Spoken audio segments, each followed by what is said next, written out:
അല്ലാഹുവേ അതേപോലെ തന്നെ വല്ലാതെ വേദനിക്കുന്ന ഒരു വാർത്ത ഞാൻ പടച്ച റബ്ബേ കഴിഞ്ഞ ദിവസം നമ്മളെല്ലാവരും കണ്ടതാണല്ലോ.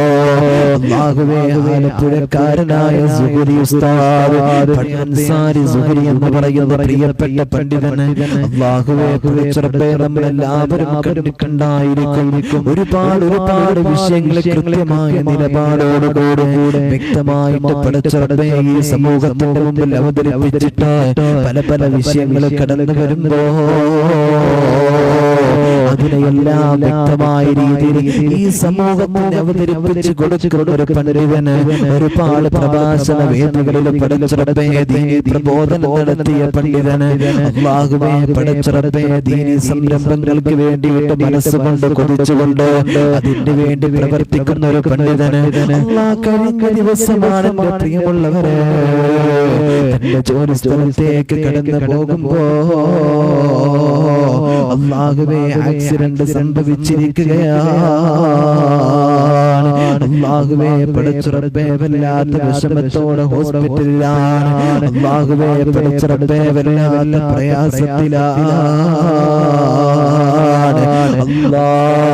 നമ്മുടെ മക്കളും നമ്മുടെ ബന്ധപ്പെട്ടവരുമെല്ലാം പടച്ചവനെ അല്ലാഹുവേ വാഹനത്തിലെ യാത്ര ചെയ്യുന്നവരാണല്ലോ അല്ലാഹുവേ പടച്ച റബ്ബേ ആരെയും നീ അപകടത്തിൽ പെടുത്തല്ല അല്ലാഹ്. പടച്ചവനെ സുഹരി ഉസ്താദ് പറയുന്നുണ്ട് കണ്ണിന്റെ ഭാഗത്ത് മുറിയുണ്ട്, അതേപോലെ പോലെ സംസാരിക്കാൻ പ്രയാസമുണ്ടോ, താടിയിൽ പൊട്ടുണ്ടെന്ന് പറയുന്നുണ്ടോ. പടച്ചവനെ നീ ശമനം കൊടുക്കണേ അല്ലാഹുവേ ഉസ്താദിന്റെ അസുഖം നീ എത്രയും പെട്ടെന്ന് ശിഫയാക്കണേ അല്ലാഹ്. പടച്ച റബ്ബേ എത്രയും പെട്ടെന്ന് നീ ശിഫയാക്കി കൊടുക്കണേ റഹ്മാനേ. ദീൻ പ്രചരിപ്പിക്കാൻ മനസ്സുകൊണ്ട് കൊതിക്കുന്ന പണ്ഡിതരല്ലേ റബ്ബേ, ഇൽമിന്റെ ബറക്കത്ത് കൊണ്ട് പടച്ച റബ്ബേ നിന്റെ പള്ളിയിൽ നിനക്ക് വേണ്ടിയിട്ട് സേവനം ചെയ്യുന്നതിന്റെ ബറക്കത്ത് കൊണ്ട് ആ യുവ പണ്ഡിതന് പടച്ചവനെ നീ ശിഫയാക്കി കൊടുക്കണേ അല്ലാഹ്, നീ ശിഫയാക്കി കൊടുക്കണേ അല്ലാഹ്. എന്റെ പ്രിയമുള്ളവരെ, എന്നാലും അദ്ദേഹത്തിന്റെ വിഷമം വന്നിട്ട് ഒരു സങ്കടം വന്നപ്പോ പടച്ച റബ്ബേ അദ്ദേഹത്തിന്റെ ഫേസ്ബുക്കിൽ ഒരു പോസ്റ്റ് കണ്ടു. പടച്ചവനെ വല്ലാത്ത സന്തോഷമാണ് പടച്ച റബ്ബേ തോന്നിപ്പോയത്. റബ്ബിനെ തവക്കുലാക്കിക്കൊണ്ട്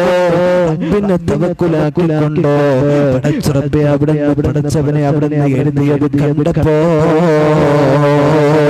പരീക്ഷണങ്ങളിൽ പതറാതെ പരീക്ഷണങ്ങൾ ക്ഷമിച്ചുകൊണ്ടുള്ള വാക്കുകൾ കണ്ടപ്പോ എല്ലാം നിന്നിൽ നിന്നാണ് റബ്ബേ എന്നുള്ള വാക്ക് കണ്ടപ്പോ അല്ലാഹുവേ പടച്ച റബ്ബേ കണ്ണറിയാതെ നിറഞ്ഞു പോയി.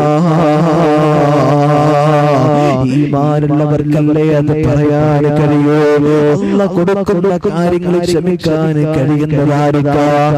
അല്ലാഹ് കൊടുക്കുന്ന കാര്യങ്ങൾ ക്ഷമിക്കാൻ കഴിയുന്നതായിരിക്കാം. അല്ലാഹുവിനെ മനസ്സിലാക്കിയവർക്കല്ലേ റബ്ബിനെ കുറിച്ചിട്ട് പടച്ച റബ്ബേ മനസ്സിലാക്കിയ ആളുകൾക്കാണല്ലോ. അല്ലാഹുവേ ബഹുമാനപ്പെട്ടവർക്ക് നീ ആഫിയത്തുള്ള ദീർഘായുസ്സ് കൊടുക്കണേ അല്ലാഹ്. വിഷമങ്ങൾക്ക് നീ ശമനം കൊടുക്കണേ അല്ലാഹു തആല ശമനം കൊടുക്കട്ടെ. എന്റെ പ്രിയമുള്ളവരെ, ആ പോസ്റ്റ് ഞാൻ വായിച്ചത് കണ്ടപ്പോൾ വല്ലാത്ത വിഷമം തോന്നി. വല്ലാത്തൊരു വിഷമം തോന്നി. അല്ലാഹുവിന്റെ ഹബീബ് സല്ലല്ലാഹു അലൈഹി വസല്ലം തങ്ങളെ പഠിപ്പിച്ചല്ലോ, ഒരു സങ്കടം വരുമ്പോ ആ സങ്കടവും നന്മയുള്ളവനിക്ക് ഖൈറാണ്, ഒരു സന്തോഷം വരുമ്പോ അതും ഈമാനുള്ളവനാണെങ്കിൽ അവനിക്ക് ഖൈറാണ്. ഈമാനുള്ളവനാണെങ്കിൽ സങ്കടം വന്നാലും സന്തോഷം വന്നാലും അത് അവനിക്ക് ഖൈറാണ്. ആ സങ്കടത്തിൽ അല്ലാഹുവിന്റെ മുമ്പിൽ എന്റെ പ്രിയമുള്ളവരെ അവിടുന്ന് അല്ലാഹു പടച്ച റബ്ബേ പടച്ച തമ്പുരാന്റെ മുമ്പിൽ ക്ഷമയുള്ളവനായിട്ട് മാറും.